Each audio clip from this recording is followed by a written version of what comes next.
बड़ी खबर का रुख करेंगे रायपुर से, जहां पर पूर्व मंत्री अजय चंद्राकर का कांग्रेस पर बहुत बड़ा हमला। अजय चंद्राकर ने नक्सलियों को बताया है कांग्रेस का दामाद आते हैं वैसा स्वागत कांग्रेस ने नक्सलियों का किया है। इसके साथ ही नक्सलियों को कहा कि आओ आप इधर, हमें देखना नहीं पड़ेगा, कांग्रेस के शोषण के कारण नक्सली आए। साल 1980 में कांग्रेस की एक छत्र सत्ता थी, कांग्रेस ने आदिवासी क्षेत्रों में कोई काम नहीं किया, ये कहना है अजय चंद्राकर का। तो बड़ी खबर इस वक्त आपके टेलीविजन सेट पर रायपुर से और छत्तीसगढ़ में, क्योंकि नक्सलियों को लेकर लगातार कांग्रेस और बीजेपी आमने सामने हैं। कांग्रेस बीजेपी पर आरोप लगाती है तो बीजेपी कांग्रेस को आड़े हाथों लेती है। तो रायपुर में पूर्व मंत्री अजय चंद्राकर ने एक बार फिर से कांग्रेस को आड़े हाथों लेते हुए यहां पे उनको बीजेपी का समर्थक बताया। क्या कुछ कहा है, आइए आपको सुनवाते हैं। आदिवासियों के क्षेत्र का विकास नहीं किया, बस्तर में या महाराष्ट्र में या झारखंड में या उड़ीसा में जो नक्सली आए वो कांग्रेस के दामाद थे हैं, जो उनके शोषण के कारण नक्सली यहाँ आए। 80 के दशक में कांग्रेस की एक छत्र सत्ता थी तब। और इस वक्त मेरे साथ केदार गुप्ता भारतीय जनता पार्टी से स्पोक पर्सन है, वो जुड़ गए हैं। केदार गुप्ता जी, बहुत स्वागत है आपका। और साथ ही सुरेंद्र शर्मा जी, कांग्रेस स्पोक पर्सन है छत्तीसगढ़ से। सुरेंद्र जी, आपका भी बहुत स्वागत है। सुरेंद्र जी, बहुत बड़ा आरोप यहाँ पे अजय चंद्राकर ने लगाया है, बीजेपी की तरफ से लगाया है कि आप लोग नक्सली सपोर्टर हैं। देखिए, अजय चंद्राकर जी बड़े परेशान हैं, उनको मंत्रिमंडल में शामिल नहीं किया जा रहा है और आए दिन तरह तरह के बयान दे करके सुर्खियां बटोरने की कोशिश करते हैं। वास्तविकता तो ये है कि नक्सली जो है भारतीय जनता पार्टी के दामाद है। 2003 में यहाँ 3 लाख में नक्सलियों का फैलाव था, वो इनके कार्यकाल में पूरे इतने जिलों में फैल गया। फिर झीरम घटना को कोई भूल सकता है क्या? झीरम का कांड किसके कहने से हुआ, किसके राज में हुआ, कांग्रेसियों का कत्लेआम कब हुआ, इस बात को पहले समझ लेना चाहिए।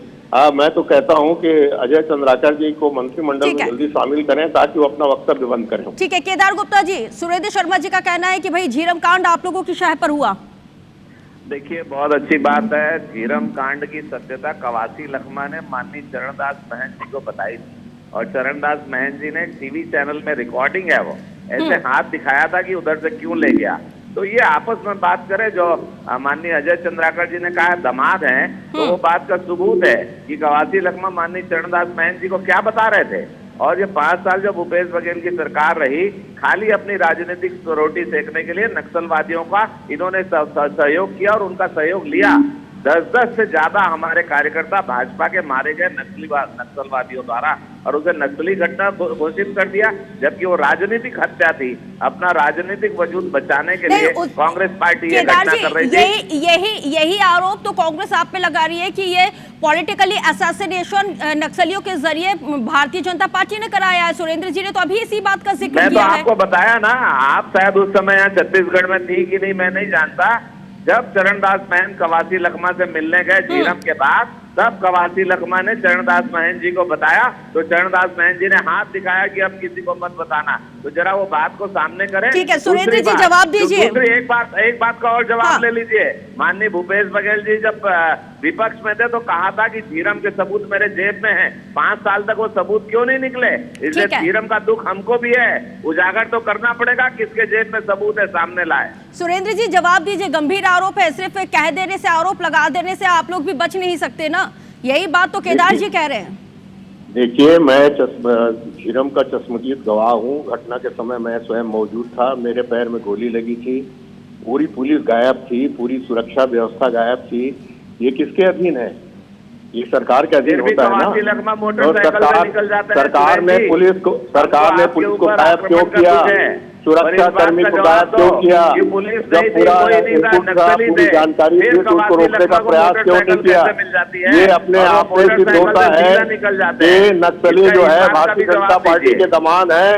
भारतीय जनता पार्टी उनको दामाद की तरह और उसका इस्तेमाल एकदम किया, अभी जैसे कांग्रेसियों की गोलियों से हत्या भूना जा करवाई। रहा है, इस इसका बात को क्या मैं कोई बहुत समाज को जिम्मेदारी से गोलियों कह से रहा हूँ, भूनता है? क्योंकि मैं अरे स्वयं भुक्तभोगी हूँ।